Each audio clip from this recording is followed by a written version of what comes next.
So, have you decorated for Halloween yet? No, the boxes are still in the closet. We haven't. There's no update on that front. But I'm What the thinking it's going to heck? happen. No, it's going to happen this week. Okay. Well, you know, I'm never involved with that process anyway. That's Well- basically your mom's doing. She's the elf that transforms the house. You know, and, you could help. I could help, and That I is a would help. But possibility. we've had other things going on as well this week. But I'm getting ready to leave for a few days, and my guess is when I get back from my trip for my speaking engagements, the house will be Halloweenified.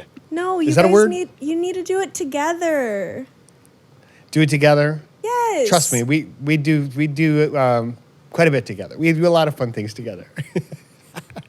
But Halloween, I will help her when I get back to string the lights. Good. We don't really do a let lot it- on the outside of the house, but yeah, it's going to be fun.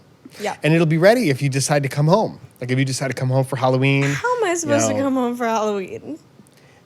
Planes, trains maybe, Trains? or another drive, but that would be a long time. Planes probably the best way. Okay, well, not that this conversation isn't riveting, but let's continue it after we roll the intro music. Let's do it. Mags and Dads, wholesome chaos. Mags and Dads, wholesome chaos. Hey, Mags, and hello, everyone. Listen, if you're listening to this podcast right now, and guess what? You are. I just want to let you know, we really appreciate you. You are awesome. You are so special, and we're so glad that you're in our lives and that we are in your lives. Thank you for spending some time with us. It's just so special, Mags. So what's up with you?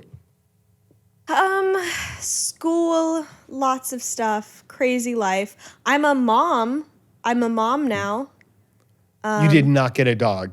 No, I did not get a dog. Actually, technically, I'm not even a mom yet. I'm in the beginning stages of motherhood. What are you talking about? I'm in the process of researching some house plants to get. So I'm going to be a plant mom.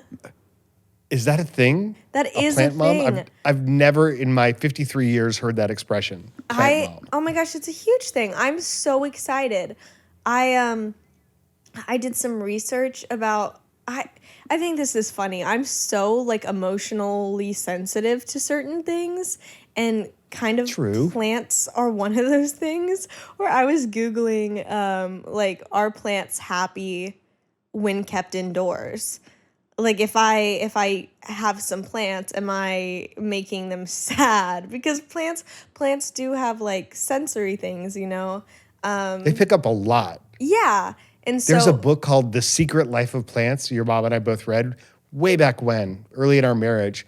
And it's mind-blowing, the research that they did and how plants respond to activity. It's like when you walk up to a plant and you cut the plant, like if you do something to harm the plant, or like they did things with fire, the plant senses not just when it gets burned and reacts, but the intention before it was done.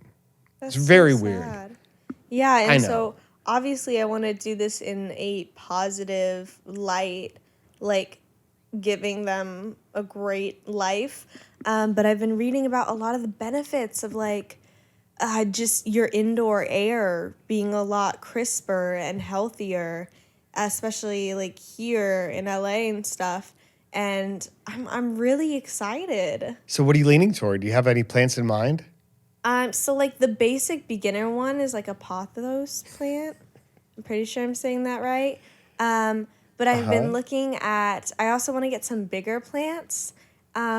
It's so exciting because I'm starting to decorate. I ordered some curtains for above my bed.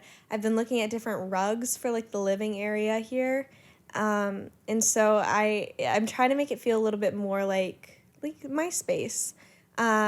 And so I think plants are going to be a good part of that. That was one of my main goals in college, was with my dorm. I just wanted it to kind of be impossible to be sad in the room. And so I had a lot of yellows. I had a lot of fun atmospheric lights and stuff. So Yeah, I didn't notice any of that stuff made its way to Los Angeles. Did you bring some of that stuff or no? You're just starting over. Remember when I first came out here and the plan was I was going to be here for 2 months? That's right. I do remember that plan. Yeah. I'm still not sure how much of that plan was a legitimate plan and how much of that was you easing me into the idea that you're leaving. I think I was easing us both into it. Probably. Yeah. But yeah, you had artificial plants in college. I have an artificial plant right here, which I'm holding up right now to the camera. It is Yeah. lovely, and it smells like nothing. It smells like plastic, and it produces no oxygen. But I'm very glad that you're going to be getting some oxygen in your life very soon. Yes, for sure. Improved air for sure. And you know what? Speaking of oxygen and the gifts of life, we have a great new sponsor on this program that's all about giving amazing gifts. I want to tell you, if you're on a mission this year to be the best gift giver of the season, it's never too early to start crossing items off your list for the people that you love and care about. Whether you're shopping for mom, dad, teenagers, in-laws, best friends, which we're going to be talking about on this podcast. This sponsor, Uncommon Goods, makes it easy to find remarkable and truly original gifts for anyone. Uncommon Goods wants your holiday season and your life to be stress-free. So check out their selection of thousands of items today. No matter what the people you're shopping for are into, Uncommon Goods has the perfect gift. From art and jewelry to kitchen, home, and bar, Uncommon Goods has something for everyone. Not the same lackluster gifts that you could just find anywhere. I've noticed this when I've been looking for plant stuff on there. I found so many different cute pots and just these really unique original things that I'm very, very excited for. Well, maybe don't buy all of those at once because we might look on there too and get you something for Christmas. That could be exciting. Uncommon Goods looks for the products that are high quality, unique, and often handmade or made in the U.S. They have the most meaningful and out of the ordinary gifts out of anywhere. And with every purchase you make at Uncommon Goods, they give back $1 to a nonprofit partner of your choice. They've donated more than $2.5 million to date, which is amazing. And listen, so we use this a lot. We give a lot of gifts to our clients. And it's interesting because you can know just a few things about someone through your interactions, and they make it easy to search for their interests or their categories that something you might know about their life. They're into fitness or they're into art or whatever, even experiences. There's experiences you can give to people. So to get 15% off your next gift, go to uncommongoods.com/chaos. That's uncommongoods.com/chaos. Listeners of this podcast get 15% off. So don't miss out on this incredible limited time offer, Uncommon Goods, because, hey, we're all out of the ordinary. So I am excited for you and your plants, and your oxygen content in your life is going up, and your happiness content in your life is going up. Plants make you feel good. They change the vibe. They give you a different energy flow throughout your life. So lean into that. Yeah, it kind of is a little similar in my mind to dogs or pets in general.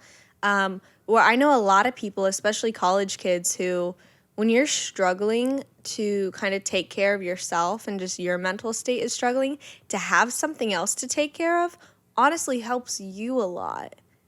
It's like this whole interesting balance of you have to kind of become a little bit more than your circumstances or your mental state because you're not the only one counting on you anymore. And so plants are kind of a mild version of that in comparison to children or animals. Well, sure. It's some place to start. Are you dealing with that, struggling with your mental state? And honestly, you had kind of highs and lows? This week has been very good. I'm very happy at the moment. But yes, I'm a 19-year-old. I do have highs and lows. Yeah, I mean, and there's a weird part of me that's glad to hear that because you've got to go through the hard stuff, especially being on your own, to learn to develop the ways to process that in a healthy way and, find ways to meet people and get out and do things or reconnect to other people in your life. And, that's really so important. It actually leads me into a great question. This is a super segue from one of our listeners. This is Melanie. She lives in Germany. Hey guys, my name's Melanie. I'm 16 years old and live in Germany. I just started my first full-time job. So in Germany at 16, they can choose to go to a university or learn a job for 3 years. And that's why she can work a 9-to-5 job as a chemical lab assistant. So that's what she's doing at 16. Since all my friends have also started their job or keep going to school, we all have very different schedules. So my question is, how do you stay in touch with your friends, even if you don't have that much time for each other? How do you make that time that you actually spend with each other, make it count and make it memorable? I love your podcast. Always listen to it on my way to work and my way back home, and it makes my day. Thank you, Melanie. That's awesome. So Maggie, any thoughts for friendships and how you can stay in touch with your friends? I love friends, and I've made so many awesome friends out here, but also like missing my friends back home. And genuinely, I feel like the biggest part of friendships and relationships in general is like intentionality. I honestly feel like I'm bugging my friends back home so much because I'm always the one to like group FaceTime and like check in and just kind of be intentional about maintaining those relationships. That way, when we are all together, it's not so much of a like, okay, let me catch you up on every single detail you've missed of my life, because we've still been intentional about it. There's a little bit less pressure of like less of an agenda of like recounting everything since the last time we saw each other, because we've still been in contact about it.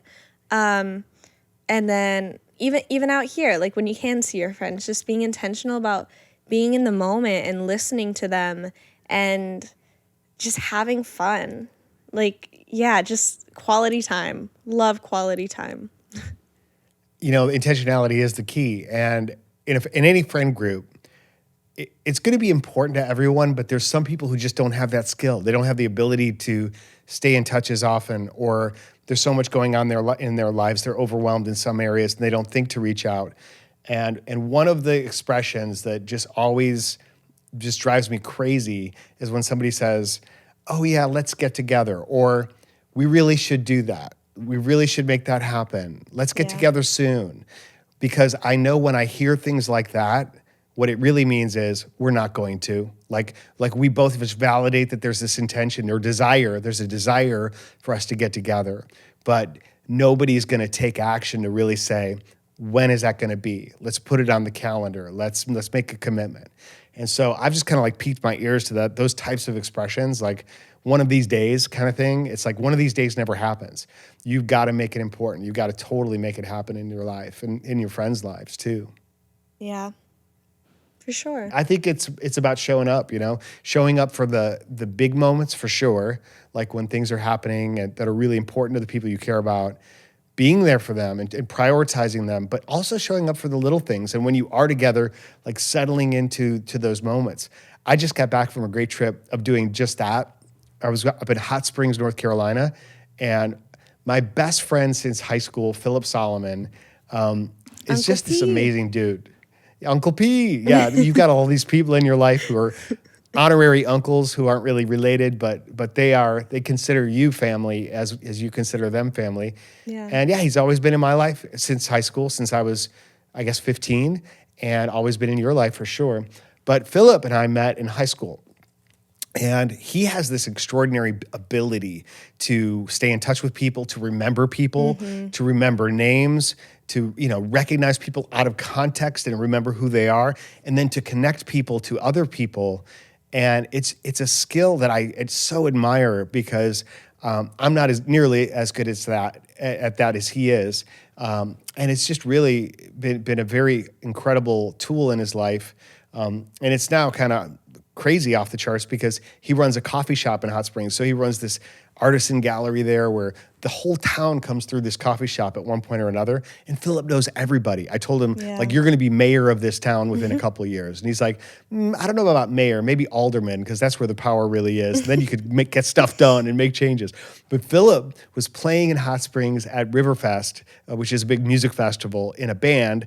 And so I coordinated with my roommates, John and Eric, to drive in, who all know Philip, and we performed this, or we watched him perform this at this music festival. So it's like it took a lot of effort for all of us to be there. But we had a great experience, and it would have never happened without that intention, So, yeah. Any moments like that you've gone out of your way to show up for your friends? Oh my gosh, you put me on the spot there. Well, you can think about it if you want to, and I'll tell the story about how Philip and I met. Okay. Because that's actually a really good example of it, and it's a hilarious story. So I just moved from Chicago, and I moved into Georgia. Now, I had a good friend group in Chicago, but these are people I grew up with. And so, you know, you don't think about making friends. You just grow up in your friend group, and you've got this clique of people who know you and you know them. And I had a couple of really great friends from Chicago that I sort of stay in touch with, but not really. When I moved to Georgia, I was moving into a whole new environment, whole different culture. Everything was just wild and different. And I kind of went inward. I didn't reach out to people. And I could have been that guy who doesn't talk to anybody. I know that sounds weird because people who know me think I'm extroverted and outgoing, but I'm not really. But it was other people who reached out to me. And so I decided to perform in the high school talent show. So Brookwood High School on stage. This was my first show. And I was like, oh, there's a talent show? I have a show. And so I did a juggling comedy 10-minute set You went at to this show. Brookwood? I went to Brookwood between spring break and the end of the year. So they were basically, I transferred in during spring break. So My mind is blown landed right sophomore now. year. Yeah. I went to Brookwood for a couple months, right? And in that couple months, I was like, how do I make big friends? And so I was like, oh, the talent show. I've got an act, I can do my show, and then I'll know a lot of people. Well, afterward, Philip, who was 2 years younger than me, was in that audience. His sister was performing in the band, or in a band that performed that night. And then he walked straight up to me, at 13, introduced himself, took initiative, was like, hey, man, I really admire what you did there. That's my name's Philip. Who are you? And he made this effort and said, I would love to learn from you. Well, the next year we were both at Shiloh High School together, and brand new school they just built. And he was like, I know you. And so we made a deal. He taught me how to play drums. I taught him how to juggle. And we've been performing together and hanging out together and getting in all kind of crazy trouble together ever since. Yep. Yeah. Wild. Hey, it's Mom here. I wanted to chime in a message to Melanie as well. Guten Tag, Melanie. One of my best friends shared with me something she had heard, that there are friends you have for a reason, a season, and a lifetime. Obviously, the reason friends might just be you guys are working on a project for something, you get it together, everybody gets along, that's cool, and you go your own ways, and it's over. Then there's a season, like when the kids were in preschool and elementary school, I'd be friends with some of the moms, and we'd get together and have play dates and, let the kids do their fun thing. And then as the kids moved on, those relationships moved on. But then there's friends for a lifetime, like Philip and Dan, and Dan's roommates from college who got together and went to go see Philip, and so they've known each other. So it's really cool having different kinds of friendships, different levels of friendships. Not every friend, even though you get along great, necessarily will be a friend for a lifetime that you stay in touch with, and that's okay. But it's really just important to be a good friend, and that's how you find good friends and you keep good friends. Way to go, Mom. Way to jump in there with some awesome advice and great content. I could not hear any of that, but I'm sure it was great. Yeah, she said, I'll repeat. She said there are friends you have for a reason, like a specific reason in your life, friends you have for a season, and friends you have for a lifetime. And the interesting thing about that is you can't really know who those friends are for a lifetime until you get older, right? And so you treat everyone with kindness and respect, and you're honorable in all that you do, whatever. And you got people you click with. But the friends you know for a lifetime, my impression has been those are the people you could see after years, and then you pick right up where you left off. Do you know what I mean? Yeah. Can we just talk about making friends for a second? Because that honestly feels like a fever dream at this point. When I look back at my friends that I've had for 8-9 years, my really close inner circle, whatever, just kind of wondering okay, what was the moment? When did we decide, we're doing this, we're gonna be best friends? Because I think back of Rachel and I actually met when we were at Step Up dancing. When we were 7 or so, we were at the same dance studio, and then that dance studio shut down, and coincidentally, we went to the same dance studio next time. And this was I want to say third or 4th grade at this point, and oh my goodness, there was this interaction that she will never let me forget. Where I'm gonna be so embarrassed the fact that I'm literally What? telling this to the internet, but we were at a dance recital, and it was like kind of before the morning of, when we like ran through everything, and we were at a lunch break, and she was in the higher dance class than me because she was a lot better than me, still is to this day. And we were sitting at lunch, and I just walked up to her. I had so much confidence as a child. I had, so much confidence. And I walked up to her and I was like, "Hi, my name's Maggie, but you can call me Eminem because I'm fun-sized." And I don't know why I thought that was the coolest thing I could say. Clearly it was not, but It was memorable. I was think it's pretty funny, pretty cool. I think Eminem. I told her, I said, that's what my friends call me. Like, my friends call me Eminem. No one called me that. Not a single person in the world called me Where did it come Eminem. from? You just made it up on the spot? Honestly, I genuinely feel like I heard it off of like a Disney show or something, and I was like, this is it. This is me.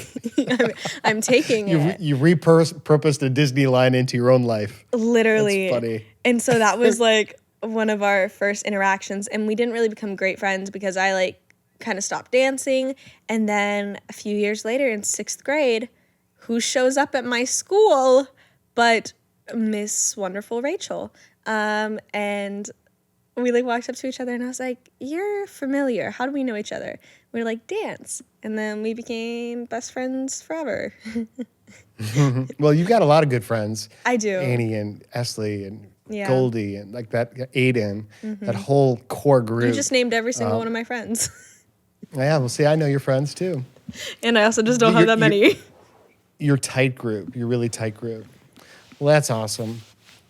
I'm proud of you for having such good friends and making new ones. I mean, Yeah. because a lot of these friends you're making right now will be those friends for life. You just don't know it yet. Yeah, well, part of my point in like kind of saying that of like making friends, especially when we're young, like even you and Philip, I feel like it's just kind of a different experience than it is now.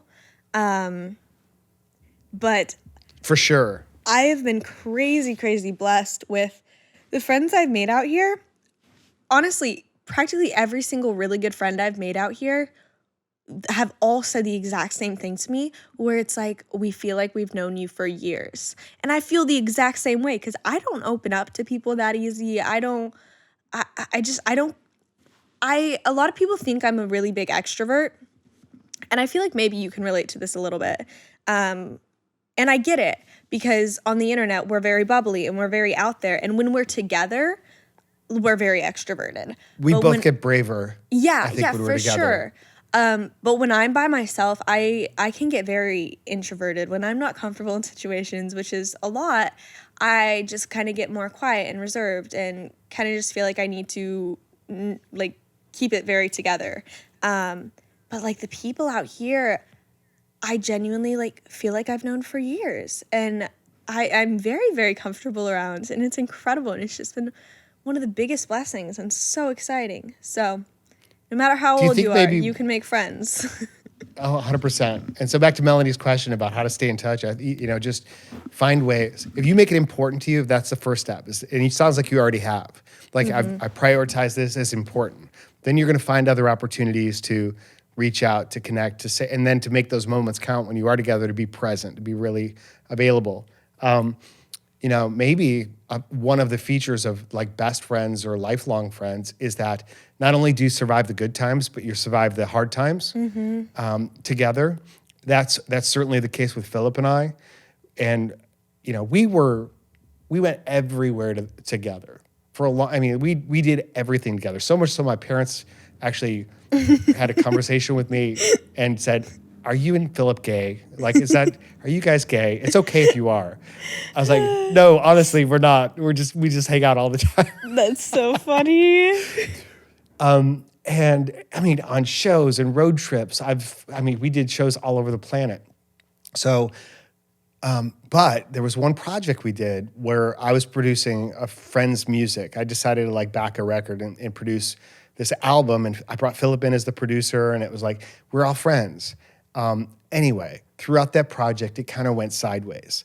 And I did some things, to kind of try to protect my investment and the artist's feelings and desires that really kind of like shoved Philip off to the side. It was like the worst thing you could do, but I was like, I got to keep this thing going somehow. And it drove this huge wedge in our relationship for a period of time. And it was like, Batman and Robin were no longer buddies. It was crazy. And the people who knew us were like, how did this happen? And I was like, how did this happen? I think that's one of the events that was really critical in me actually getting sober, which we could talk about on a whole different podcast. But because I was like, how did I let that happen in my life? And it was only by really going back to him with great humility and saying, I am so sorry what I did here, and taking full responsibility for that. And then periods of time going by and lots of trips and being involved in his girls' lives, and that proved that was I was in it for the long haul. We've been best men in each other's weddings. I mean, yeah. So you got to survive the ups and the downs together. Oh yeah, for sure. A lot of great information there. Absolutely. Do you want to do the next question? Yeah. First, I want to tell you about my disc golf course. Okay. So I've been playing a lot of disc golf. Yes. And I got excited, and I decided to make a little home course here at the office on our property. And I kind of went a little overboard because I bought 5 different baskets, like professional disc golf baskets. And there's a 6th one that's actually the sky swing that hangs in the backyard, the sky chair. And that actually serves as a basket too. And it's 18 holes, and it goes around the yard multiple times. It's super crazy. I actually cleared out the lot next door. Like that whole wooded lot. I just hired somebody to come in. It was kind of pricey, but we got it done. And it's so cool. It's so worth it. And then not only did I officially design the course, which took time, but I actually this morning printed out scorecards. So when people come over, when friends come over, I could be like, here you go. Here's the scorecard, and this will explain where all the holes are. So I'm looking forward to getting my friends over here for a very exciting disc golf barbecue day. Do you remember when I was visiting home and you showed me some of the disc golf stuff, and you told me you cleaned out that area, like you cleared it out, and then I told you that you were the leading cause of deforestation in America?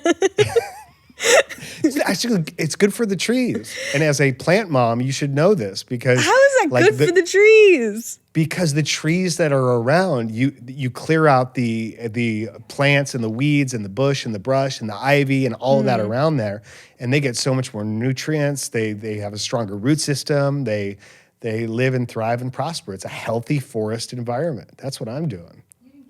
Interesting. Yeah, I didn't kill the trees. I killed a lot of little trees in order to protect the big trees, and in order to open up those big paths so I can launch that disc 250 feet. Always picking on the little guy. Crazy. So, next question. Hi, Mags and Dad. I love your podcast so much. Thank you. I was really wondering if, Maggie, you could talk about being the last kid in the house with your parents and how you can take advantage of that. I'm 18, about to finish high school in NZ. New Zealand, I guess. And Tennessee. I'm the youngest of 3, so I've been living alone with my parents for almost 6 years. This is something I've really struggled with at times because I don't like having all the attention, and I really miss my older siblings. I was wondering if you could give your opinions on it.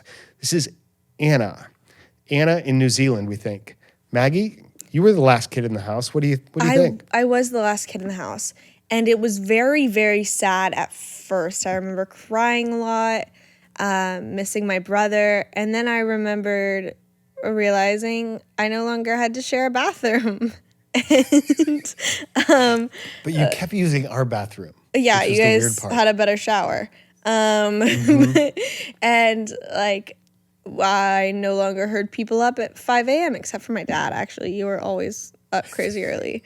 But no, I think you never let us close your door. I'm like, let me close your door so you can sleep in a little bit better. If you closed my door, I would have to get up and open it for the tiny Chihuahua mix that would scratch on it at 5:30 in the morning.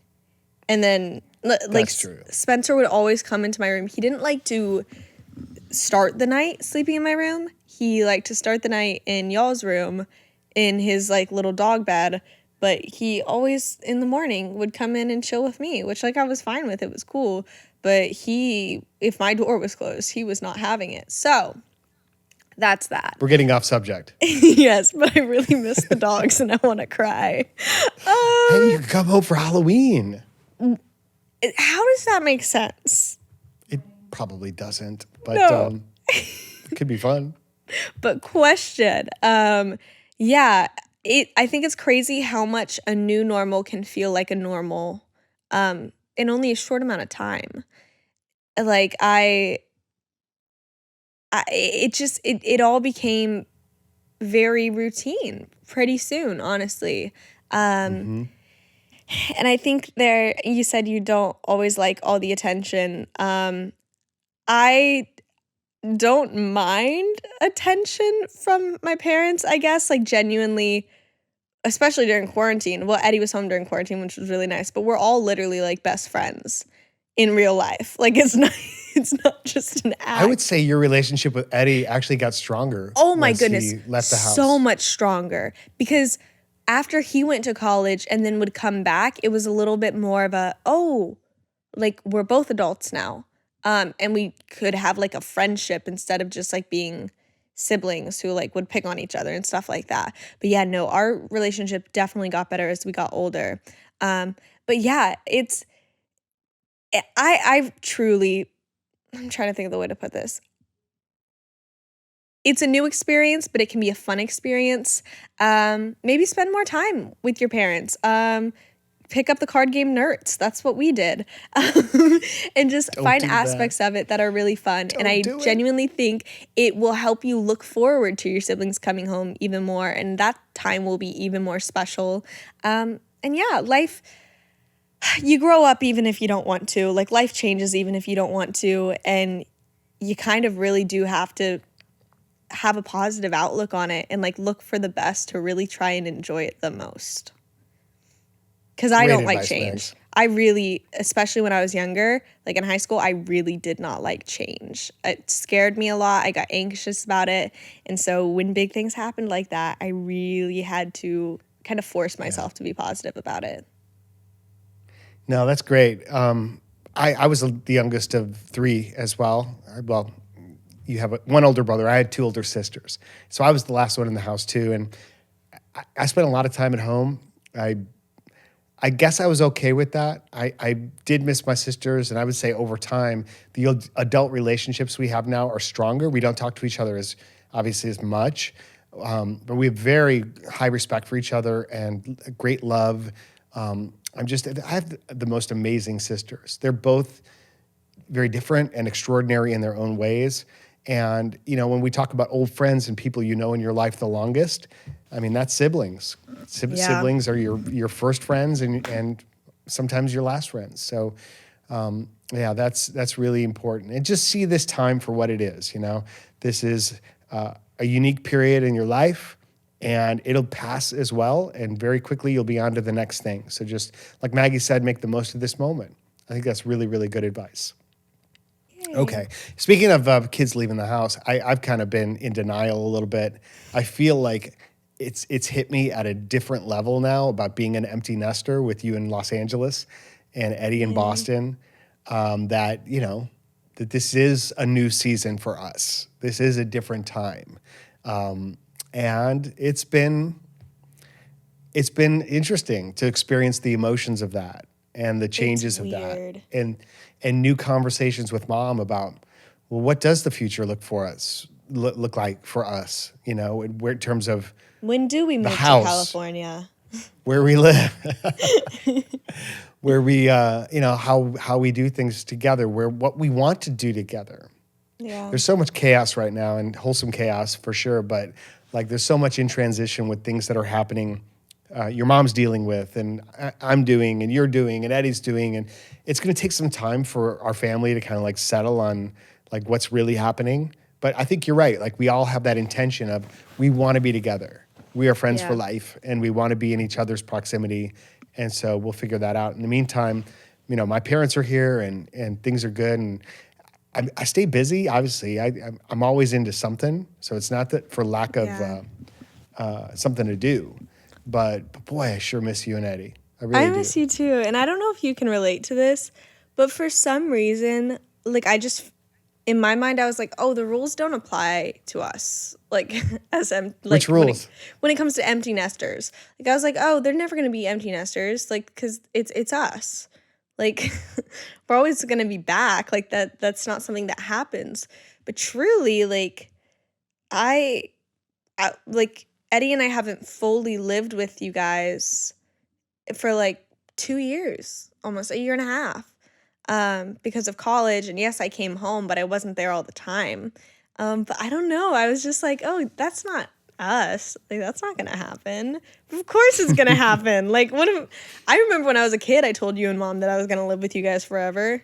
I was a very dependent child.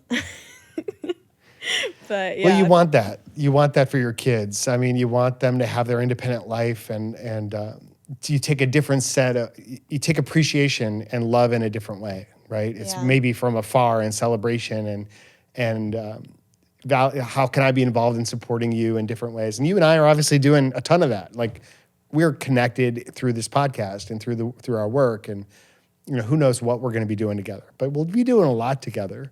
But yeah, I look forward to seeing where your lives go, and ultimately being, a grandparent, or even maybe a grand plant parent. There we go. That's a little more attainable at the moment. Yeah, that'll be the next step. Is I can come over and spend time with your plants and water your plants and read them stories, and put them on my lap and bounce your plants around a little bit. Make TikToks. That'll be good. Them. Yeah, that'll be so fun. That could be great. Okay, so one more question. I'm going to do this one, and then we're going to kind of finish up on some other things, and then I've got to go catch a flight. I'm going to Nashville and then to Fort Wayne, Indiana. 2 speeches this week, back to back. Wow, busy week. Busy week. Hey, that's how, I know you're reading the question. Starts. I know, but I thought it was funny.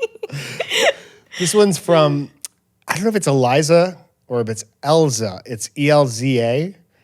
I think we're missing a vowel there. Elza, maybe? Elza. I like it. It's a great name, Elza. Beautiful name. Hey, I've got a tough time with my life choices. I've been doing something for 12 years, but the last few I haven't really enjoyed. I'll finish it next year when it officially ends, but right now I feel like I could do more. But with those 12 years on my shoulders doing that thing, I just can't leave it right there when I'm so close to the finish line. What should I do? Is there something I could do without quitting? Yeah. Obviously, I don't know what you're talking about, Elza. 12 years could be school, could be a job, could be a project you're involved in. It's a big commitment, a decade of years towards something important in your life. And without knowing the specifics, I don't know exactly what to say, but I would say you'll probably regret not finishing it if you don't finish it, right? So you want to finish. And the final, in any project in my life, anything I've been involved with, the last step always seems to be the hardest. There's a great quote in The Alchemist, which is an amazing book. It's a parable about the hero, and he goes off to seek this huge journey and goes through an adventure, right? But the quote is something like, every journey begins with beginner's luck and ends with the hero being tested in ways that are extraordinary, right? And so if you think about that, it's like you get a glimpse of something in your life that's fun and easy and rewarding, and it resonates with you in terms of something like, yeah, I think I want to do that. And then you get into it, and it gets maybe more fun or more interesting. But then at the end, there's always going to be this huge test, which is really to say, are you serious about this? Like, is there this commitment? Are you willing to go through the tough stuff in order to obtain the prize at the end? And I would say just reframe it in your mind in certain ways and just recognize, okay, this is that test. This is that thing that's showing up for me right now that is testing me, and I've got to deal with it.